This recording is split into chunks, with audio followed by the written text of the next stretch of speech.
Banyak orang yang percaya bahwa rencana pengesahan RUU Pilkada tahun 2024 adalah upaya terakhir Presiden Jokowi untuk memuluskan langkah sang putra bungsunya, Kaisang Pangarep, untuk maju dalam Pilkada tahun 2024.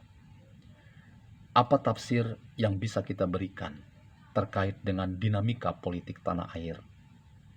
Selamat datang di channel Meragukan Filsafat, sebuah channel yang dibangun untuk turut mengedukasi ruang publik Indonesia dengan menawarkan pandangan alternatif dengan menggunakan lensa berpikir filsafat, membaca fenomena sosial politik kebudayaan di konteks Indonesia kontemporer.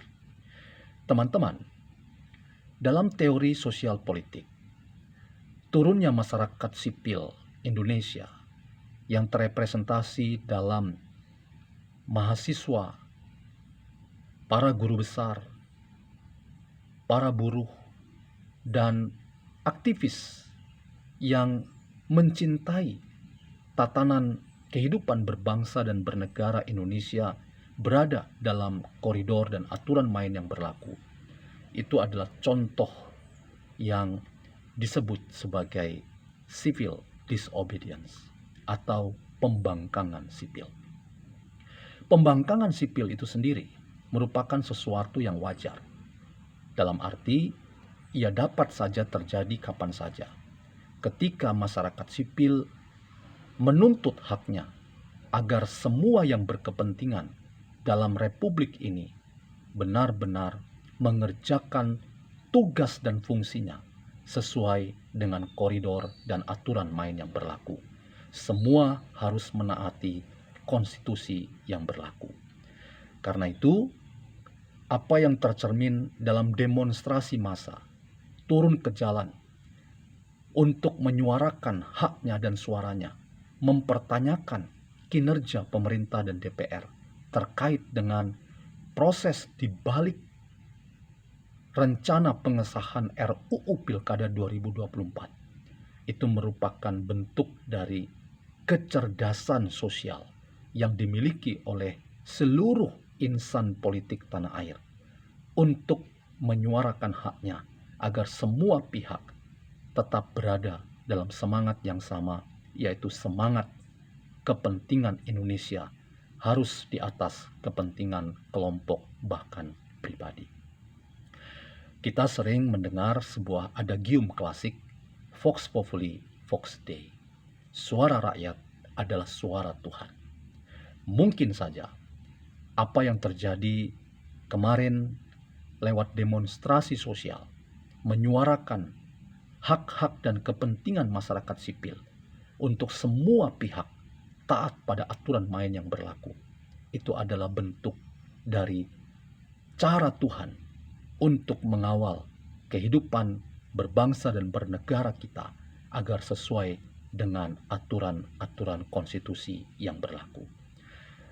Namun teman-teman, salah satu tafsir yang lain yang juga menarik untuk dipaparkan dalam kesempatan ini, upaya yang dilakukan oleh pemerintah dan DPR untuk mengesahkan RUU Pilkada 2024 itu merupakan bentuk dari apa yang ingin saya katakan sebagai perang ideologi.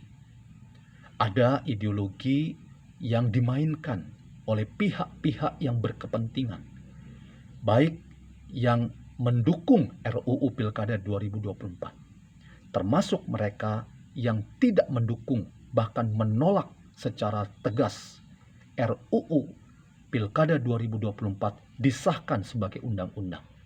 Semua pihak sesungguhnya mewakili kepentingan dan ideologi tertentu. Itulah yang saya katakan sebagai perang ideologi. Dalam konteks kehidupan berbangsa dan bernegara yang taat pada konstitusi, saya ingin mengatakan bahwa dalam konteks ini, mereka yang menolak RUU Pilkada disahkan menjadi Undang-Undang Pilkada 2024 adalah mereka yang mewakili kecerdasan sosial masyarakat Indonesia.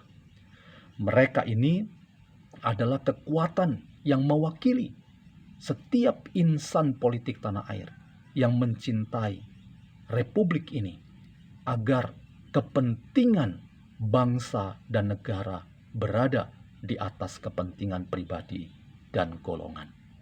Karena itu, saya ingin juga mengatakan bahwa demonstrasi seluruh komponen masyarakat sipil dalam pembangkangan sipil untuk mempertanyakan kinerja para pemangku kepentingan, dalam hal ini pemerintah dan DPR, di balik usaha mengesahkan RUU Pilkada 2024 adalah mewakili ada gium klasik yang tadi saya sudah katakan, Vox Populi, Vox Dei, suara rakyat yang keluar dari hati nurani yang murni.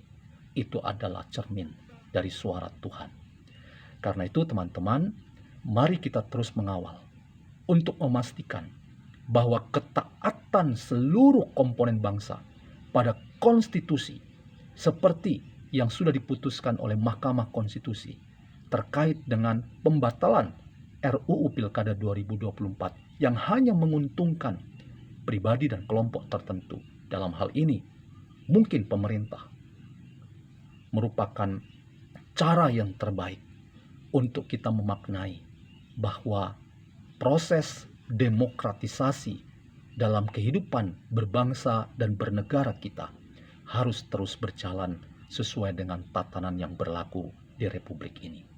Jangan kita memperkeruh suasana kehidupan berbangsa dan bernegara kita hanya untuk menegaskan ideologi tertentu yang bersifat jangka pendek, yang sangat pragmatis, hanya untuk menguntungkan pribadi dan kelompok tertentu.